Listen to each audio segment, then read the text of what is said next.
Hi, this is Maggie. Today I'm looking at the chart of Miley Cyrus, great artist. She's born November 23rd at 4:19 p.m. in Nashville, Tennessee. So her sun is 1 degree Sagittarius. Her moon is Scorpio. It's a heavy Scorpio influence, 26 degrees Scorpio. Her ascendant is 29 degrees Taurus. And her midheaven is Aquarius. So, yeah, she has a strange, unique, very original quality to her, rather quirky and eccentric, which I really like. So that's her Aquarius ascendant, how she comes across, portrays herself. Let me just get to her chart.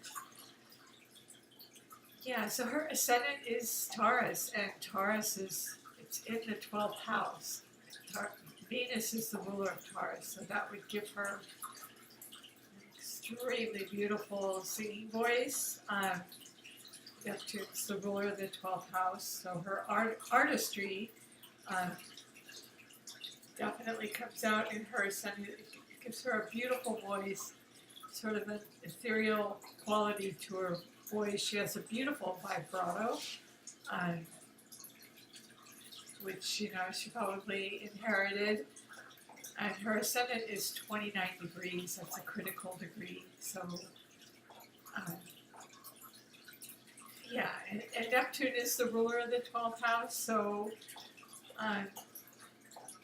yeah, that would be her musicality, I believe.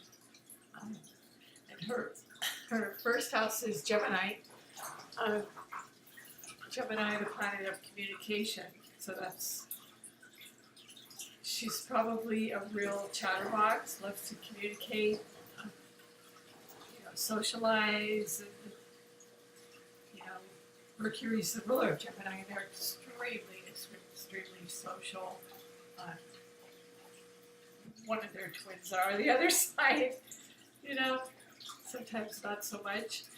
Her second house is Cancer, and she has Mars 27 degrees Cancer, so it's kind of on the cusp with Leo, so her songs come across very emotional and sensitive. They would probably appeal to women since it is, Cancer house. And she makes a lot of money through her emotional sensitivity, that comes across in music. Being on the cusp of Leo, though, she has Leo in her 4th house. So that would be her star quality in the 4th house, which, she probably learned at home from her father, Billy Ray or whatever. Yeah, she probably got that at home from her father. The Leo, showmanship, star quality, just flair for creative arts, self-expression, creativity. So there was creativity in her home life, which inspired her. And she brought that out musically and made money on it. Because your second house is your house of money. So she makes money. Mars would give her the drive and the ambition. And, Cancer would give her the sensitivity through her music. She has Jupiter in Libra. And it is trying to Aquarius. Her Aquarius midheaven is conjunct with Saturn. Saturn is 13 degrees Aquarius up in her midheaven, and her midheaven is 8 degrees. So she put a very unique imprint on her midheaven. She was meant to put her originality up there in a very different because Aquarius doesn't always fit the mold. So Saturn is the ruler of Capricorn, and Capricorn is, the ruler of the midheaven. So that would give her endurance, creative endurance in her field. Jupiter gives her extreme good fortune and good luck. It's in Libra, and it's trying to everything in Aquarius on her midheaven. So that is such a benefic. It's where Jupiter is, it's good luck, good fortune. It expands, definitely expanded her career in the arts because it's in Libra, in the 5th house of creativity, 5th house of Leo, originality, creativity, and children as well. I believe she may have been a child star. That would be children. So it's trying to Aquarius because they're both in air signs. So she has air on the midheaven. And so her lucky Jupiter expands her career, expands her midheaven, and brings her good luck and good fortune in her career through communication, through the arts. And Saturn up in the midheaven just grounds her and gives her stability in her career. Although her career is different, unique, very unique and different, and hold on, let me just move the screen over. Yeah, so her Capricorn. Sorry, I should just go around the wheel. So we were on Jupiter in her 5th house of fun. That girl loves to have fun. And she has a great sense of humor, loves to have fun, because Jupiter is in her 5th house, and that's all about fun in the arts and beauty, and it's trying to Aquarius, so she does love to she's very original and loves to have fun with beauty, with fashion, extremely creative with her fashion, which I like. Very original statements she makes in her dress. And yeah, so anyway, that's her 5th house of creativity. And she's enormously creative. That beautiful trine to her midheaven, and that just brought her to stardom. So her 6th house of work, she has Scorpio, and that's where all the interest comes in. Like Wrecking Ball, for instance, would be very, very Scorpio. And she has both Moon conjunct Pluto in Scorpio. That's very, very passionate, intense, can portray, the sexual side of her.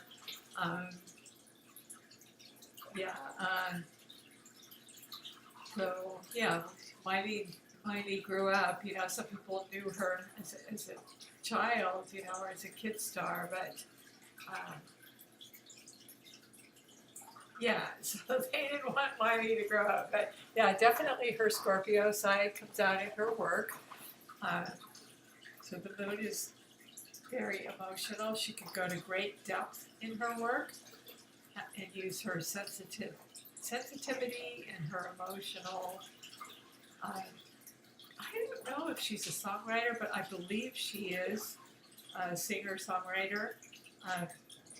And with Pluto conjunct the moon, Pluto is the ruler of Scorpio. So she has the ruler of Scorpio in the 6th house of work conjunct her moon. So it gives her enormous emotional depth to portray her feelings through her work, through her writing, her lyrics, her song.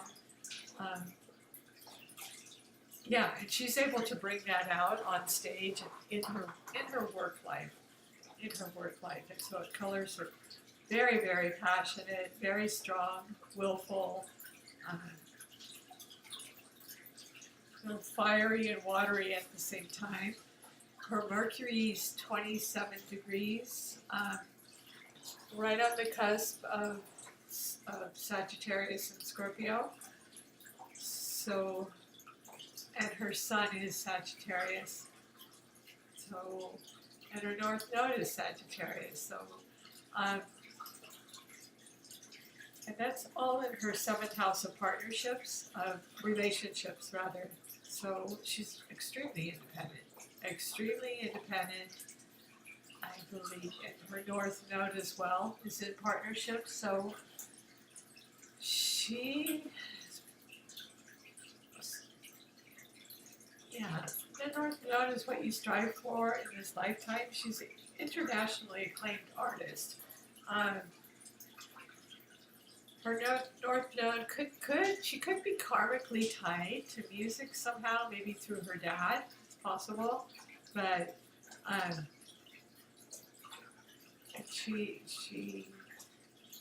probably has done a lot of touring. But she's fiercely independent because it is, a mutable fire sign, and the Sun Mercury just doesn't want to hold still. So she needs absolute freedom in her work. Probably with the Moon Pluto wants control. She wants control of her, her work, because the Moon and Pluto are extremely emotional, willful, and strong. Pluto's the ruler, so it's dominant, and it wants control of her work. But at the same time, she's very fiery. I mean, she is a Sagittarius sun, so Sagittarius conjunct Mercury. She would probably blurt things out a lot.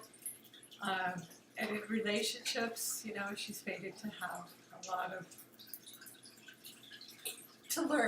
to learn through relationship.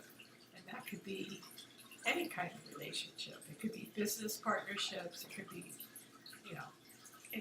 any type of relationships. So her communication, Sagittarians can be blunt at times. I can call it brutally blunt. They're very frank. They tell you like it is. Tell it like it is, without considering your feelings first, maybe. So her Sun, Mercury,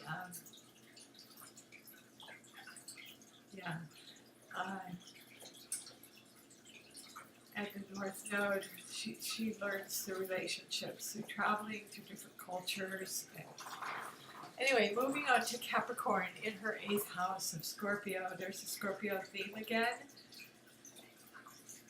Capricorn is her career. So she has made a lot of money through joint assets. Scorpio rules joint assets. But she has Capricorn there. Neptune is the the queen of music, I almost said, but it's the ruler of Pisces. So that's a musical artistic signature, and so she has a lot in Capricorn. She has Neptune. I would think of her artistry. She has Uranus, her strangeness. Let's say unique originality, and she has Venus. Her powers of attraction in business. And her business is her art and her music, her individuality, and she has had good luck with it because Venus is there. Neptune gives her musical talent, and Uranus is just sudden, unexpected events. I mean, the fact that they're all in Capricorn with their joint assets, she may have been offered different roles or different deals, in the music industry. And, Venus would be the powers of attraction, and Capricorn's all business.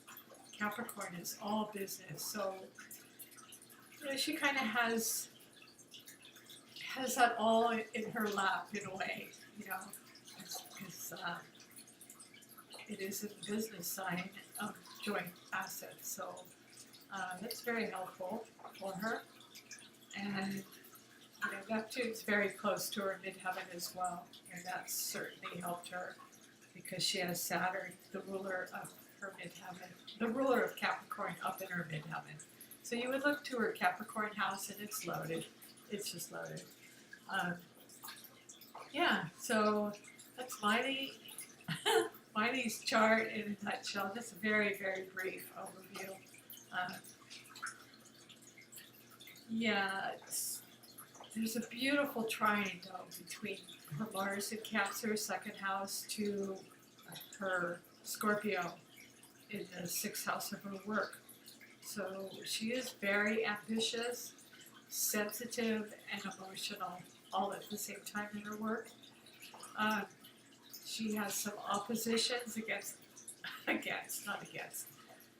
but between her ascendant in Taurus and everything she has in Sagittarius, that she uses for her career. She uses that. She uses her direct, assertive, fiery energy in her personality. It just comes out in her personality. I mean, her ascendant is Taurus, but her Taurus is in the 12th house. So that's her musicality. Yeah, so anyway, that's enough on Miley Cyrus. Yeah, I think she was destined to be a star. And as an artist, of course, she's very emotional. So she has a good mix of elements. She does have some inconjuncts. Everybody has an opposition. You could draw on that for your strengths or for certain gifts that maybe you're lacking. Yeah, so very interesting artist. Anyway, I do hope you liked this video. If you do, please like and subscribe. Thank you.